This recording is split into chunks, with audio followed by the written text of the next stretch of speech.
안녕하십니까, 바로로입니다. 안녕하세요, 까부동입니다. 마마녀입니다. 자, 이번에 소개할 와인은 호주 와인입니다. 오, 호주 와인이네요. 네. 호주 와인에서도 제가 좋아하는 바로사벨리이긴 한데요. 예. 요즘 바로사벨리 와인들이 비싸가지고 마음이 많이 아픕니다. 이름이 얄롬바. 예. 바로사는 지역이고, 그런데 재밌는 게 보통 바로사 지역은 슈라즈가 유명한데 요거는 세 가지 이름이 적혀져 있습니다. GSM, 바로사벨리 얄롬바.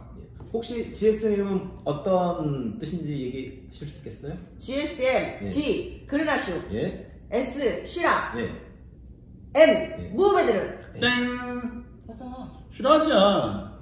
쉬라와 쉬라즈는 같은 건데요. 이게 프랑스에서는 쉬라. 그렇죠? 그리고 그 외의 지역에서는 쉬라즈라고 되게 불립니다. 그러면은 무흐베드르도 아니지. 여기는 마타로잖아. 맞죠? 네, 그렇습니다. 예. 그르나슈는 원래는 스페인이 원산인 포도예요. 그쪽 지역에서는 가르나차라고 부르는데 이게 프랑스 남부로도 퍼져서 그쪽에서는 그르나슈라고 부릅니다. 그리고 호주에서는 가르나차보다는 그르나슈라는 이름을 따가지고 많이 사용을 하죠. 이 그르나슈는 포도알이 크고 당도가 높아요. 생산량도 많고. 그렇죠. 생산량도 많고. 그래서 와인을 만들기 좋은데 단점이 뭐냐면은 껍질 앓고 탄닌이 별로 없습니다. 그리고 산도도 좀 떨어져요. 그러니까 요거를 뒷받침해줄 품종들이 필요하거든요. 그래서 들어가는 것이 이제 시라즈하고 그 다음에 여기 이제 마타로라고 적혀 있는데 프랑스는 무흐베드르라고 부르거든요. 그리고 스페인에서는 모나스트레라고 부르죠. 헷갈리죠? 스페인은 모나스트레, 프랑스는 무흐베르드, 그 다음에 호주는 마타로라고 부릅니다. 그냥 자, 편한 걸로 알아서 들으시면. 다 똑같은 거니까 그냥 편하신 대로 얘기하시면 됩니다. 그리고 요 이제 마타로를 넣어가지고 그 탄닌하고 산도를 보강을 해주는 거고요. 그 다음에 이제 또 하나 넣는 게 시라즈인데 시라즈에 대해서는 한번 얘기해 주실 수 있습니까? 시라즈는 전체적으로 이 와인에서는 이렇게 블렌딩된 와인에서는 그 꼿꼿한 뼈대와 같은 그런 이렇게 좀 이렇게 산도와 그 근육을 만들어주죠. 네, 그러니까 기본 이렇게 딱 잡아주는 그런 역할을 해주고요. 그리고 아시다시피 가장 유명한 곳은 프랑스 남부. 론 지역이죠. 네. 북부론에서 많이 키우고요. 이 와이너리가 이제 그 와이너리 지역을 좀 설명을 드리자면 호주에서도 호주라는 곳이 이렇게 동그랗게 이렇게 10개 동그랗게 큰 섬이에요. 근데 유명한 그 사우스 오스트레일리아 주에서도 바깥쪽 해안가에 가까운 곳이 맥라넨밸리예요. 그 안쪽으로 200km 정도 들어간 해안에서부터 한 200km 정도 안쪽으로 들어간 곳이 바로사밸리라는 지역이 있는데 이 지역은 그 일조량이 워낙 좋다 보니까 좋은 와인을 만들 수 있는 천혜의 조건이긴 해요. 근데 단점이 하나 있어요. 뭔데요? 저녁에 포도를 식혀줄 수 있는 요소가 별로 없어요. 내륙인데도 그렇습니까? 네. 네. 자, 우리가 예전에 배운 대로 주변에 큰 산이 있거나 계곡 근처라든가 이렇게 되시면 저녁에 해가 떨어진 이후에 그 공기가 차가워지면서 포도 송이를 좀 차갑게 식혀줘야 되거든요. 그렇죠. 보통 그렇게 많이 하죠. 아니, 왜냐면은 포도를 계속 뜨겁게만 넣을 수가 없기 때문에 그래요. 네. 그럼 당도가 높아지고 진해져요. 그래서 바로사벨리 와인들이 되게 알코올이 높고 강한 와인들이 많이 나오는데 바로사벨리는 그 역할을 해줄 수 있는 주변의 지역이 많지가 않아요. 큰 고체에 있는 산이라든가 그런 거 예. 없다. 그러니까 전에 한번 얘기했던 쿠나와라라는 지역 같은 경우에는 가운데에 작은 크릭, 우리나라 하면 탄천 같은 곳이 있어서 그 저녁에 그 물이 있기 때문에 포도가 저녁에는 차가워져서 좀 식힐 수 있는데 맥라넨밸리 같은 경우도 바닷가 근처예요. 그러니까 바닷가에 저녁에 불어오는 해풍으로 인해서 포도가 좀 식는데 바로사벨리는 주변에 그렇게 해줄 수 있는 곳이 많지가 않아요. 인간의 개입이 많아지잖아요. 그렇죠. 그러니까 그러니까 밭과 밭 사이의 고랑에는 항상 관수가 조그만한 그 검은색 관이 있어요. 그래서 저녁에는 또는 아침에는 그 관수로 인해서 스프링클러로 포도에 물을 주는 거예요. 그래서 비싼 거 봐. 아니, 뭐 그렇게 하는 것도 아니지만 바로사벨리 와인들이 그 갈수록 가격이 높아지는 중에 하나가 워낙 인기가 높아요. 그렇죠. 그래서 바로사벨리는 호주에 와인을 좀 드신 분들은 거의 다 많이 아는 곳이에요. 이 얄룸바란 곳은 제가 2000년 초반에 그 와인을 마실 때부터 많이 마셨던 저도 브랜드입니다. 요 와인은 아니었었고 제가 주로 마셨던 곳은 그 프랑스 북부론의 꼬뚜로티처럼 슈라즈하고 비오니. 비오니를 블렌딩해가지고 한 거였었죠. 아 맞다. 굉장히 저도 맛있었습니다. 여기 예. 그 비오니를 마셔본 적 있어요. 예. 네. 그게 색깔도 동물 모양 이렇게 그려져 있어가지고 되는 거 있었어요. 예. 옛날에. 그래서 보통 우리가 생각하기에 신세계 와이너리들은 역사가 뭐 짧을 거다, 뭐 몇십 년 정도밖에 안 될 거다라고 생각하지만은 이 얄룸바는 호주 초창기부터 설립된 와이너리이기 때문에 역사 170년이나 되고 엄청나게 긴 거죠. 그렇죠. 예. 그리고 그 얄룸바란 뜻은 뭐냐면은 영어가 아닌 것은 아실 수 있겠죠. 예, 예. 딱 예. 들어가도 원주민. 그렇죠. 원주민으로 이 모든 땅이라는 뜻입니다. 그러니까 에버리지안의 언어로 이 그렇죠. 모든 것의 땅이라는 뜻이니까요. 좀 철학적인 그런 느낌이 들기도 하죠. 그거 잘 자라나 보다. 그런 뭐 그럴 수 있어요. 네. 아무튼 역사도 오래됐고 무엇보다도 와인을 맛있게 잘 만들고 네. 우리나라에서도 들어온 이후로 계속 그 많이 팔리고 있고 롱런하고 있는 그런 와인들. 예, 맞아요. 그러면요. 이렇게 얘기까지 했으니까 맛이 궁금해지는데요. 그럼 테스트를 한번 들어가 보겠습니다. 봅시다. 평상시에 우리가 먹던 호주 와인보다는 색상이 좀 연한 연한 편입니다. 편이죠. 예. 보통 바르사 지역의 슈라즈 와인 같은 경우에는 위에서 보게 되면 이 밑에 스테인이 보이지 않을 정도로 색이 까맣죠. 진한데 이거 같은 경우는 잘 보이고 색은 굉장히 예쁘게 나오네요. 아주 잘 익은 진한 누비. 좋다.